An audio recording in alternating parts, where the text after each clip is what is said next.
Senator Amy Marcos na may no-L scenario sa 2028 and yung term extension talks? Unang-una, ang Pangulo, doon pa natin sinabi, lagi yan sumusunod sa batas.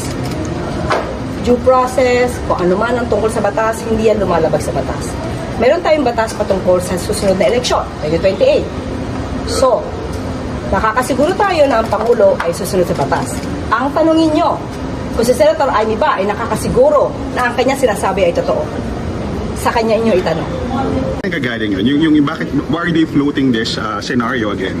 Sa ating tingin, no, sa ating pagkakaintindi rito, ito ay para matakpan, matabunan ang totoong issue.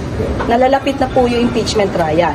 So alam naman natin kung ano yung gusto ni Senator Amy pagdating sa impeachment trial. Wala pang ang trial pero para meron na siyang judgment. And at the same time, para mapagtakpan kung ano nangyari talaga sa Senado. Yung papaano pa naitakas o nailabas ni Senator Robin Padilla si Senator Bato.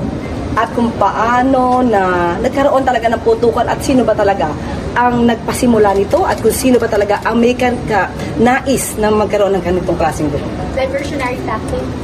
The way I see it, yes, oo. Diversionary tactic.